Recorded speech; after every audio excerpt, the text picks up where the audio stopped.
요즘 뉴스 보면서 이런 생각이 듭니다. 미국이 내가 알던 그 미국이 맞나? 예전에는 전 세계를 향해 자유롭게 무역하자, 다 같이 잘 살자라며 인자한 미소를 분명 지었던 것 같은데, 지금은 동맹국에게도 관세 폭탄을 던지고 자기네 땅에 공장을 안 지으면 불이익을 주겠다고 대놓고 협박을 하고 있죠. 도대체 이런 미국의 태도 왜 갑자기 이렇게 변해버린 건지 한번 오늘 알아보겠습니다. 우선 역사적으로 패권국들은 예외 없이 한 가지 덫에 걸려서 몰락을 했습니다. 바로 거대한 영토와 권위를 유지하는 비용입니다. 로마 제국의 사례를 보면 전 세계에 군대를 파견하고 패권을 유지를 하려면 당연히 천문학적인 돈이 들었어요. 하지만 영토 확장의 속도가 더뎌지고 그 돈이 부족해지자 로마는 유혹에 빠졌습니다. 바로 동전에서 은을 뺀 다음에 구리를 섞는 화폐 가치의 훼손이었어요. 이렇게 돈이 신뢰를 잃자 돈의 가치가 떨어졌고 또 이에 따라 물가는 폭등을 했습니다. 당연히 군인들에게 줄 월급조차 가치가 없어지며 이렇게 제국은 천천히 무너져갔죠. 16세기 스페인과 20세기 대영 제국도 이와 똑같은 절차를 밟았습니다. 패권을 유지하려고 무리하게 돈을 찍어내다가 극심한 인플레이션을 겪었고 결국 화폐의 신뢰를 잃으며 역사의 뒤안길로 사라졌죠. 거대한 유지비에 따른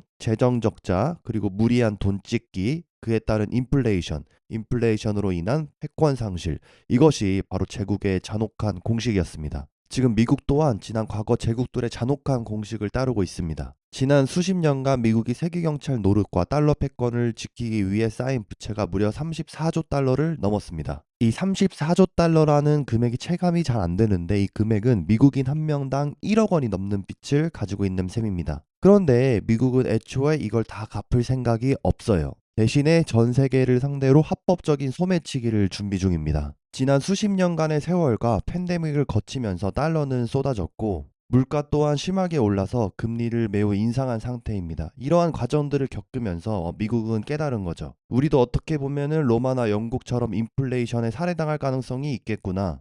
그래서 미국은 결단을 한 겁니다. 미국이라는 패권과 달러라는 기축통화를 지키기 위해서 그동안 해왔던 세계경찰이라는 완장을 던져버리고 관세라는 보호무역벽을 세워버리기로요. 그러면 미국은 이를 통해 무엇을 이루기를 원하는 걸까요? 세 가지 비유로 한번 설명을 해보겠습니다. 첫째로는 우리 집 마당에만 에어컨을 틀고자 하는 건데 그 이전에는 상대적으로 온 세상이 연결되어서 옆 동네가 더우면 미국도 같이 더웠단 말이죠. 근데 이제 미국이 관세라는 높은 성벽을 쌓음으로써 밖에서 불이 나든 뭐를 하든 공급망이 꼬여도 우리 집 안에 공장을 짓게 하면 우리는 시원하게 유지할 수 있어라는 자신감입니다. 어차피 마당에 기름 에너지도 나오고 곡식 식량도 많으니 외부의 영향력을 어느 정도 차단을 하면 우리 마음대로 에어컨 온도, 즉 미국 내부의 물가를 조절하기 용이한 거죠. 두 번째는 인플레이션으로 빚을 탕감하는 건데 우리 미국 형님은 지금 빚이 산더미입니다. 그런데 이걸 갚는 아주 신기한 방법이 있어요.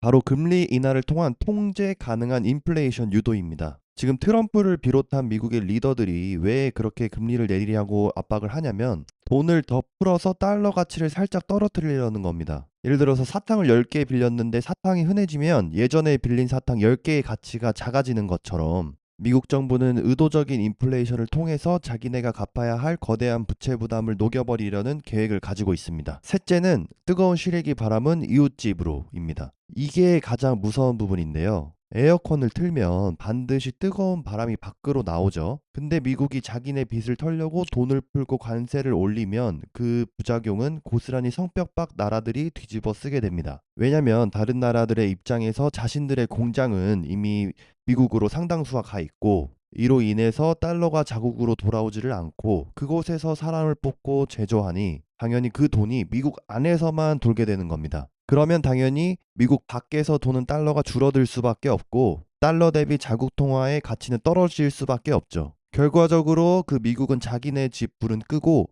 빚은 털어버리면서 그 뜨거운 불길은 성벽 밖 나라들이 감당하게 방치하는 인플레이션 수출을 하고 있는 겁니다. 그런데 트럼프가 집권하고 1년 정도가 지난 지금 관세 인상과 공급망 재편 이슈에도 불구하고 글로벌 물가나 환율 시장이 생각보다는 조용하게 유지되고 있습니다. 왜 그럴까요? 이는 마치 파도가 밀려오는데 모든 배가 동시에 높게 떠올라서 수평선이 평온해 보이는 것과 비슷합니다. 하지만 물이 빠지기 시작하면 구멍이 난 기초 체력이 약한 국가부터 밑바닥이 드러나며 자초될 겁니다. 지금 미국은 누적된 막대한 부채 부담을 덜기 위해서 의도적으로 달러 약세를 유도하고 지속적인 금리 인하를 시도를 하면서 시장에 달러를 공급하고 있는 상황입니다. 미국이 달러를 풀면서 자국 화폐 가치를 낮추려고 할 때 다른 국가들도 당연히 가만히 있지는 않습니다. 피해를 최소화하기 위해서 주요국들 역시 미국을 따라 금리를 내리거나 유동성을 함께 푸는 방향으로 대응을 하고 있어요. 결과적으로는 이게 달러와 다른 국가들의 통화가 동시에 시장에 풀리고 있기 때문에 화폐 간의 비율은 어느 정도 유지되면서 일시적으로는 인플레이션이 크게 두드러지지 않는 착시 현상이 나타나고 있는 겁니다. 하지만 만약에 미국의 계획대로 부채가 어느 정도 희석이 되고 어느 순간 미국이 유동성 공급을 멈추게 된다면 어떻게 될까요?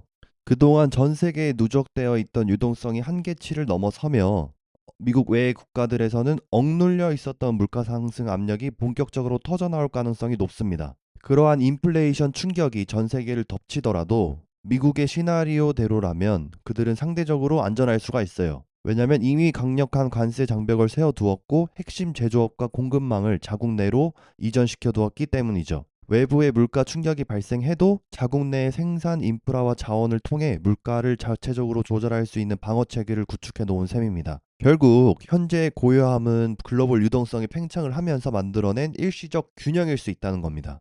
오케이, 그러면은 우리는 구체적으로 이에 대해 어떻게 대응해야 하냐면 절대 원화라는 바구니에만 내 자금을 몰빵하지 말아야 합니다. 지금 미국의 이 거대한 작전이 결국 어떤 결말로 끝날지는 아무도 모릅니다. 성공할 수도 있고 실패할 수도 있겠죠. 하지만 그 리스크를 대비하기 위해 그 결말이 무엇이든 대한민국 원화만 들고 있는 건 가장 위험한 생각이라는 거죠. 한국은 에너지와 식량의 대부분을 수입에 의존을 해요. 달러 가치가 올라가면 우리가 먹고 쓰고 태우는 모든 비용이 강제로 비싸집니다. 미국은 상대적으로 에어컨을 틀어서 시원한데 우리는 그 실외기 바람의 전기료와 물가 폭탄을 동시에 맞는 직격탄을 맞을 수 있는 가능성이 있다는 겁니다.